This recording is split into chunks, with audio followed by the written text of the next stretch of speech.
The election of Padme Amidala as Queen of Naboo brought a new era of hope to the Mid-Rim world following the numerous corruption scandals of the former monarch King Veruna, which had ruined his family's reputation and turned the entire population of the planet against him. However, the corruption scandals that led to King Veruna's political downfall was just the tip of the iceberg of his problems, as the fate that awaited him after he left the throne was one of nightmares. Prior to his rise as King of Naboo, Veruna came from a powerful noble family that held great ambition in exerting their influence on the Mid-Rim planet. Sharing his family's nature of desire for power, Veruna did whatever it took to rise to the top of Naboo, including reaching out to outsiders for help, which tended to be a frowned-upon practice among the largely isolationist lush green world. One of his earliest allies was the moon banker Higo Damask, who in reality was the Sith Lord Darth Plagueis. Plagueis, along with his fellow intergalactic banking clan colleagues, helped finance Veruna's political career and laid the groundwork of the Trade Federation's export of Naboo's precious plasma reserves into the greater galactic market. While at first the wealth brought into Naboo from its contract with the Trade Federation raised enough support for Veruna to secure the throne, it quickly became a thorn to the newly elected king. Accusations of corruption within his administration became widespread. Revelations that the people were being underpaid for their share of the plasma exports caused protests, and acknowledgments that the continued extraction of the resource not only harmed the environment, but also risked conflict with the native Gungans who lived over the largest deposits of the rare material caused concerns. As a result of all these problems within his administration, Veruna began to go out of control as he desperately attempted to save his reputation and position as monarch of Naboo.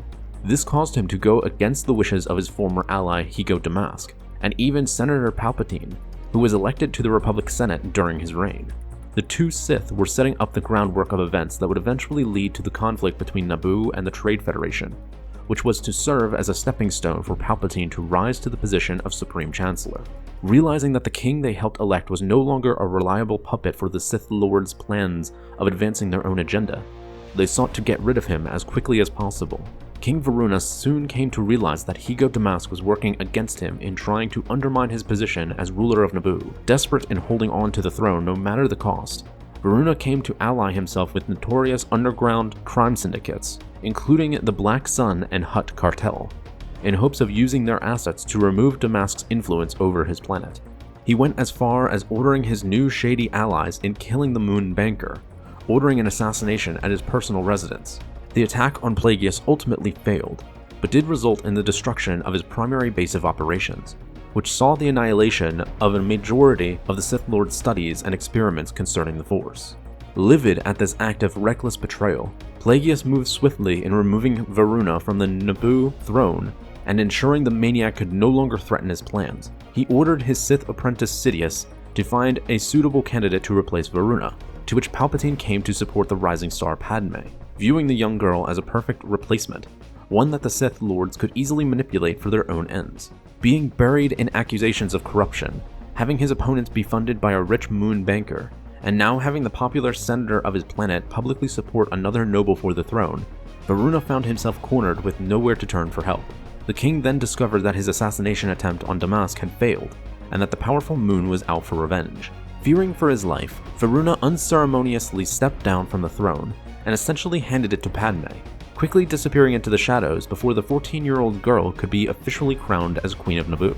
The former king fled to an ancient castle his family owned in the outskirts of Naboo's civilization, closing himself inside and hoping to wait out the public's disdain toward him. But Veruna's fate was already sealed the moment he decided to unknowingly attack a Sith Lord. Darth Plagueis was not going to let a foolish, lowly man such as Veruna get away with almost killing him. While Veruna remained closed off in his castle, one night Plagueis arrived at the isolated estate and quietly entered its premises. While Veruna was asleep, the revenge-fueled Sith Lord calmly sat beside his bed and gently awoke the former king. At first, Veruna was confused to see Damask before him, before having fear overtake his emotions. Plagueis wasted no time, revealing to the old man before him his true identity, that he was in fact a Sith Lord, and that the former king was always a mere puppet used for a greater purpose beyond his understanding. Upon these revelations, Plagueis came to manipulate the low amounts of midichlorians within Veruna's body, using the knowledge from his rigorous studies of the mystical elements to slowly and painfully drain the life out of the man's body, using a method that had never been done before, as each and every living cell of Veruna was disintegrated out of existence in his body. Plagueis let the dying man know that the dark side had chosen him to be consumed by eternal darkness, as he slowly moved towards death's door, where he will forever remain alone and forgotten, while the Sith Lord continued on to advance beyond the steps the king had helped lay out for them to walk on. And with that, Veruna's mind went black, and his lifeless, shriveled corpse was all that remained of him on his bed. When Veruna's death was discovered, Naboo's security forces went on to increase their measures in protecting Queen Padme and all future monarchs, including implementing the body double decoys and expanding the amount of overall royal guards. Although many of the people of Naboo were shocked to hear of Veruna's death so soon after he stepped down from the throne, he was still largely remembered negatively as a king who sought to line his own pockets at the expense of the well-being of the people. Unknown to everyone, however, he was just a simple pawn among many others, whose only purpose was to slightly advance the Sith grand plan to its fruition. Thanks for watching this video. Help support the channel by becoming a member on our Patreon page, and be sure to subscribe for more videos like this one. And as always, may the Force be with you.